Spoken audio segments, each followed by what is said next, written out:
Ας ξεκινήσουμε με το τι είναι η ανθρωπολογία και να αναφερθούμε και στη μεθοδολογία της έρευνας. Λοιπόν, πολύ σύντομα, η ανθρωπολογία είναι μια για την Ελλάδα σχετικά νέα επιστήμη, η οποία έχει σαν αντικείμενο καταρχήν την πολιτισμική εταιρότητα, δηλαδή τους πολιτισμικά διαφορετικούς. Να πούμε όμως ότι σήμερα κάνει πολύ διαφορετικά πράγματα, σε πολύ διαφορετικούς τομείς, πολύ μοντέρνα πράγματα. Αυτό που διακρίνει την ανθρωπολογία σε σχέση με άλλες κοινωνικές επιστήμες είναι η μεθοδολογία της έρευνας, που είναι η συμμετοχική παρατήρηση. Το γεγονός δηλαδή ότι ποτέ δεν πάμε στους ανθρώπους οι οποίοι μας ενδιαφέρουν με ένα αριθματολόγιο και σταματάμε εκεί. Δηλαδή θα πρέπει να συνυπάρξουμε μαζί τους, αν είναι δυνατόν να μοιραστούμε τον προσωπικό τους χρόνο και στη συνέχεια, αν αυτό είναι δυνατόν, να έχουμε κάποιο feedback, κάποια επαφή μετά το τέλος της έρευνας.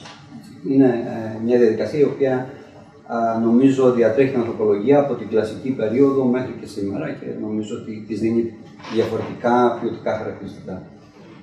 Πολύ ωραία. Οι επαγγελματικές προοπτικές που δίνει η ανθρωπολογία στους αποφύτους της? Οι επαγγελματικές προοπτικές, να πω καταρχήν ότι θα μιλήσω θεωρητικά καθώς ζούμε σε μια πολύ δύσκολη περίοδο, αλλά θα μπορούσαν να είναι και υπάρχουν αυτές η εκπαίδευση, με δεδομένο ότι σήμερα έχουμε γύρω στους 130.000 μαθητές μεταναστευτικής καταγωγής και θα πρέπει να αντιληφθούμε ότι η μετανάστευση θα είναι ένα διαρκές φαινόμενο, δεν είναι προσωρινό. Είναι οι δήμοι όπου έχουν υπηρεσίες για τους μετανάστες, κατά τη γνώμη μου θα πρέπει να τους αναπτύξουν, αλλά και άλλοι φορείς πολιτισμικού ενδιαφέροντος, όπως είναι τα μουσεία, όπως είναι οι χώροι τέχνης και μια σειρά άλλοι χώροι, στους οποίους οι ανθρωπολόγοι μπορούν να είναι πάρα πολύ χρήσιμοι.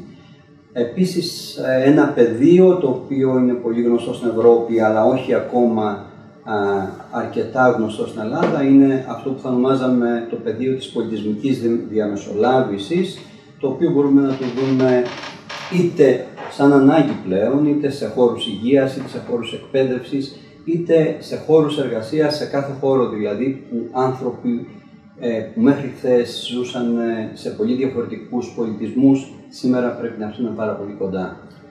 Άρα θεωρείτε ότι πρέπει να προάγουμε την πολιτισμική διαμεσολάβηση ως διακριτό στοιχείο του τμήματος και του ανθρωπολόγου? Ναι, νομίζω ότι είναι στην κατηγορία των αναγκών, των βασικών αναγκών θα έλεγα, παρά στην κατηγορία της πολυτέλειας που ίσως κάποιοι νομίζουν ότι η ανθρωπολογία είναι μια επιστήμη του παρελθόντος και επομένως από τη στιγμή που τελείωσε η απεικιοκρατία δεν έχει κάποιο χώρο να καλύψει. Αντίθετα, πιστεύω ότι είναι ανάγκη και ορισμένα φαινόμενα τα οποία βλέπουμε σήμερα να αναπτύσσονται, βίες κτλ. Έχουν να κάνουν με το γεγονός της άγνοιας, της μεγάλης άγνοιας και της άγνοιας των τρόπων συνύπαρξης. Γιατί μέρος αναγκαίο της παγκοσμιοποίησης είναι η συνύπαρξη διαφορετικών ανθρώπων και διαφορετικών πολιτισμών που η μετακίνηση τους φέρνει κοντά των πραγμάτων.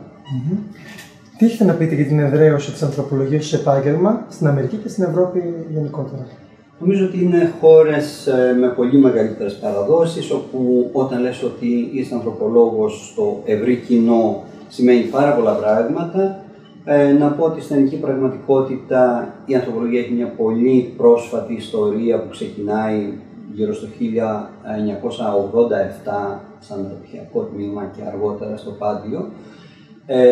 Επομένως, καταλαβαίνω γιατί το ευρύ κοινό δεν γνωρίζει τι είναι κοινωνική ανθρωπολογία. Αλλά θα πρέπει να πω ότι οι καλύτεροι, ας το πω έτσι, οι άνθρωποι οι οποίοι προωθούν την κοινωνιολογία είναι οι ίδιοι οι απόφοιτοι μας σήμερα και το feedback που παίρνουμε από τους χώρους δουλειάς που είναι πάρα πολύ θετικό. Δηλαδή, για τους χώρους στους οποίους έχουν απασχοληθεί οι ανθρωπολόγοι, έχουμε πάρει το καλύτερο feedback, έχουμε ακούσει τα καλύτερα λόγια και αυτό ακριβώς συνδέεται με αυτό που είπα πριν, ότι δηλαδή καλύπτει πραγματικές ανάγκες.